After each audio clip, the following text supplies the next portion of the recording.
নমস্কাৰ, মই দেৱজিৎ শৰ্মা। মই বাহানা গাৰ্লছ হাইস্কুলৰ ছায়েন্স টিচাৰ। প্ৰথম কথা হ'ল কি যে আমাৰ হেল্ডি গছৰ আঁহৰ পৰা আমি কিছুমান বস্তু তৈয়াৰ কৰিছোঁ।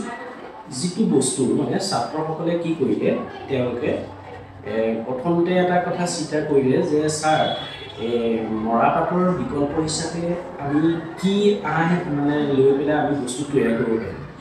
তেতিয়া মই মনতে ভাবিলোঁ যে মৰাপাটৰটো চাহিদাটো লাহে লাহে কমি আহিছে। তাৰ বিকল্প হিচাপে আমি যদি ভেন্দি গছৰ আঁহৰ পৰা যদি আমি আঁহটো তৈয়াৰ কৰিব পাৰোঁ, তেতিয়াহ'লে আমি বিভিন্ন ধৰণৰ সামগ্ৰী প্ৰস্তুত কৰিব পাৰিম। সেয়েহে মই মনতে ভাবি মই ছাত্ৰসকলক একেলগে লৈ পেলাই কিছুমান ভেন্দি গছ মানে ফাৰ্মৰ পৰা আমি সৰহ ভেন্দি গছ অলপ কাটি আনিলোঁ। কাটি পেলাই আমি ভেন্দি গছখিনি কি কৰিলোঁ, আমি মানে প্ৰথমে মুঠা বান্ধি পানীত ঘূৰাই দিলোঁ।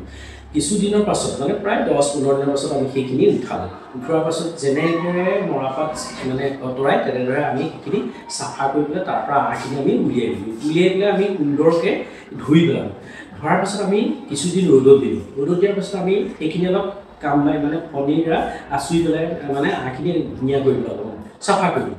চাফা কৰাৰ পাছত দেখিলোঁ যে একদম মৰাপাটৰ সৈতেও একদম চেম মানে আঁহখিনি ওলাইছে। গতিকে আমি তাৰ পৰা আমি বিভিন্ন ধৰণৰ সামগ্ৰী প্ৰস্তুত কৰিলোঁ, যেনে টুপি বনালোঁ, বেগ বনালোঁ, পানী বটল থ'ব পৰা বস্তু বনালোঁ, দলিচা বনালোঁ, বিভিন্ন ধৰণৰ সামগ্ৰী প্ৰস্তুত কৰিলোঁ।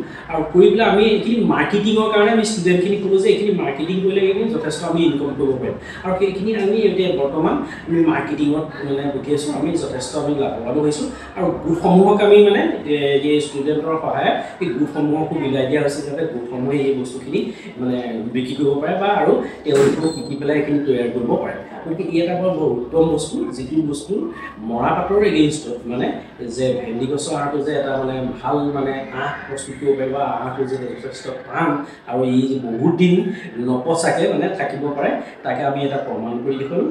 আৰু আমি দেখিছোঁ যে এই আঁহটো আৰু মৰাপাটৰ আঁহটোৰ লগত বহুত ডিফাৰেঞ্চ। মানে কি হৈছে, মৰাপাটৰ আঁহটো কিছুদিনৰ পাছত পানীত তিতি গ'লে সি পচি যায়, কিন্তু এই আঁহটো আপুনি পানীত তিতি গ'লেও বা ৰ'দত শুকাই থাকিলেও সি পচি যোৱাৰ সম্ভাৱনা নাথাকে। সেয়েহে মৰাপাটৰ মানে ভেন্দি গছৰ আঁহৰ পৰা আমি যিটো আঁহ প্ৰস্তুত কৰিলোঁ, তাৰ দ্বাৰা আমি বিভিন্ন ধৰণৰ সামগ্ৰী প্ৰস্তুত কৰি আজি আমি মানে আৰ্থিকভাৱে সবল হ'ম বুলি আমি মানে মনতে ভাবিছোঁ। ধন্যবাদ।